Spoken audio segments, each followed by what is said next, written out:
Well, good evening, everyone. I'm here to talk to you about a project called Demo Steinkjer, which is a national pilot to learn more about what the smart grid is going to be for us here in Norway. And my key message to you this evening is that this girl here and her fellow future consumers will be a key factor for success in the development of a smart grid. For an energy company like NTE, smart grid means change. Probably the biggest change in the energy system ever. We are already producing 100% clean, renewable energy, and we're distributing it to some 80,000 consumers. And we're trying to put more energy into the system, more wind energy. But still, the smart grid evolution is really going to change the way we do our business. I believe strongly that in order to succeed, we need to make sure that also the end users, the consumers, will take an active part in this energy system. And that means empowering the customer. That means also empowering our own employees. That is going to enable this interaction with the customers. This is, of course, based on some global challenges, like the climate challenge. We cannot continue with business as usual. And this will, of course, affect the energy sector quite dramatically. I believe that we are facing 4 major trends and challenges. First and foremost, we will need to increase the demand. There will be an increased demand for renewable energy and also improved utilization of the existing resources, both in terms of the energy resources and also the infrastructure that we will use to distribute this. The good trend, the good news is that we do have improved communication technologies today that will enable this modernization of the infrastructure. Compared to what we had when the energy system was established a long time ago, this is really a big difference in terms of what is technologically possible. But we do also need to engage the end customer. We will see empowered end customers, and that will be needed in order to make this new smart grid work. And I do also believe strongly that we will see new energy products, new user patterns that will create new grid demands. To take one example of this last one, we do see that the electrical vehicles are on their way. We are looking at some really award-winning cars that will change the way that we view this as a possibility. And if you look at the energy consumption, these are the Norwegian numbers. Look at the transportation. It's really big in terms of energy consumption, and it's really black. We will need to do something about this one if we're going to participate in the change that needs to be done on the energy sustainability issue. Another good news is that the consumers in Norway today will be able to make their own investments. The purchasing power has increased quite a lot over the years, and this can also be one thing that is very different today compared to how it was in the initial time when the energy system was established. Today, an average household here in Trøndelag has about 100,000 Norwegian kroner of free income that is above the cost of living in that household. And the customer will be able to make investments if we make those investments possible technologically and something that the customer really would like to do.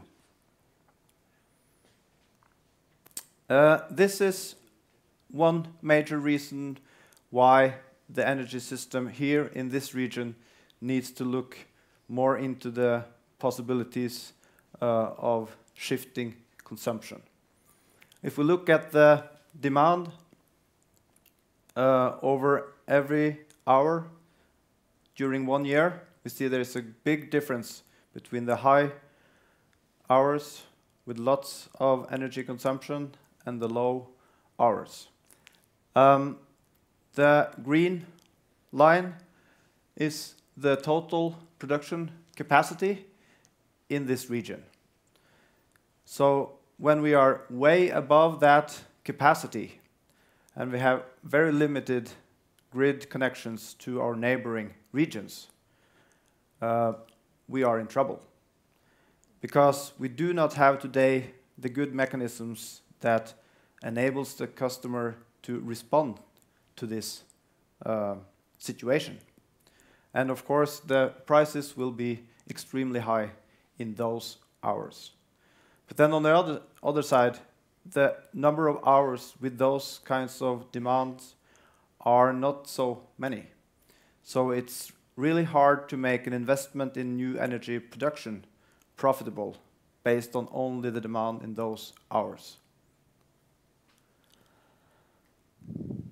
This is what it looks like when there is no flexibility. This is not what it looks like when we watch demand and supply curves at school. But this is what it looks like in the market of energy. The supply curve is very steep when you reach the limit of our production capacity.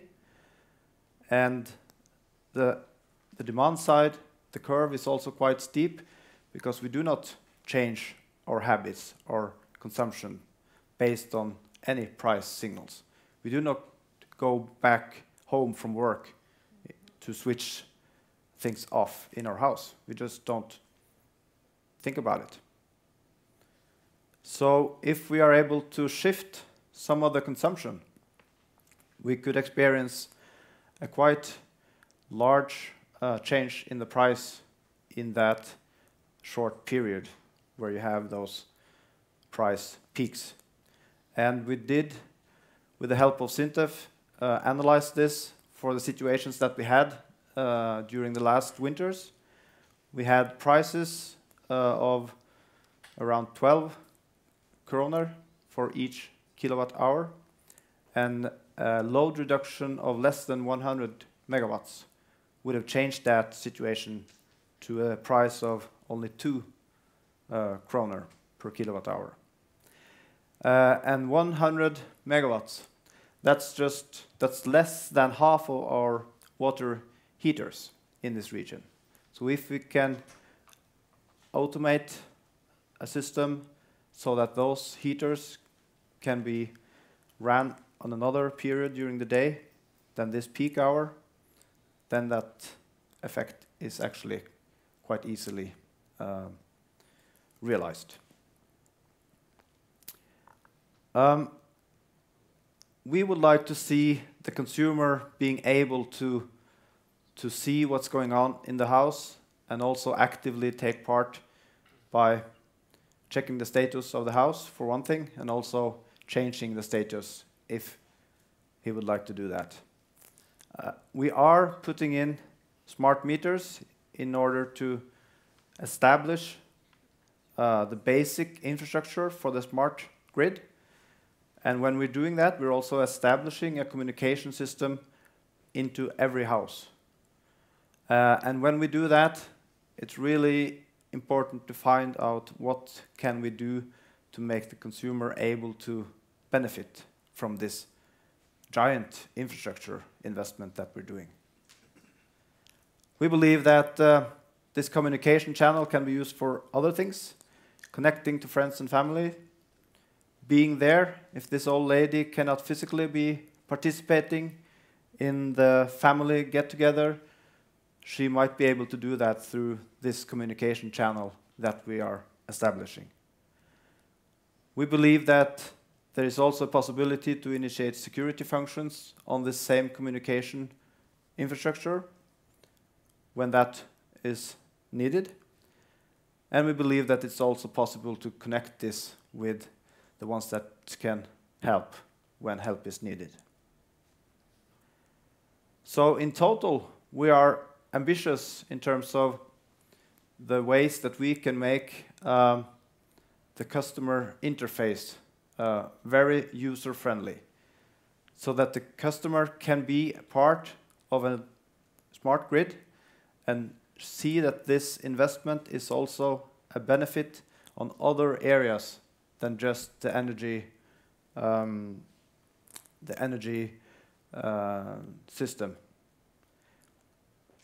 That's why we are gathering the energy industry and the research institutes in this country, and through the Norwegian SmartGrid Center, we are establishing this national smart grid learning pilot in order to find out more about what would be the right things to do when we are putting in these smart meters and we are establishing this communication infrastructure.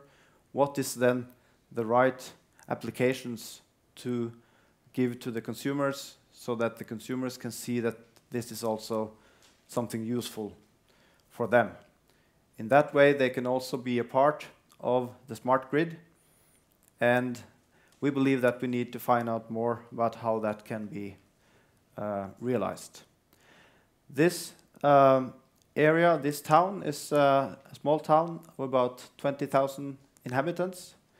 We will start with some 700 customers and give them the first smart meters already this winter, and then start to test different technologies, different product offerings to these customers, and be in close contact with the customers so that we can learn what are the customer benefits from this infrastructure.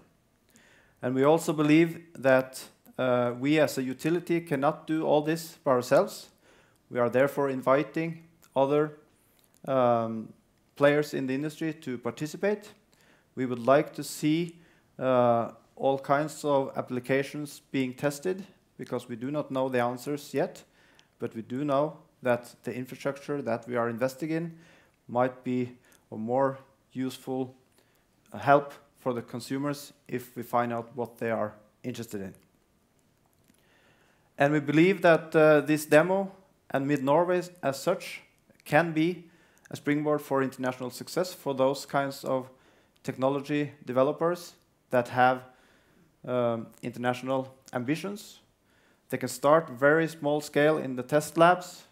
They can test with the test customers in demo Steinkjer, and then after that try this regional test market, see if it works, and then go for a national or an international launch of the products and the services. That was the reason why I believe that this girl is important for us. We believe that we will learn a lot from the customers in order to make sure that the investments that we are doing on SmartGrid will also be useful for the end users so that they can be a part of the future smart grid. Thank you.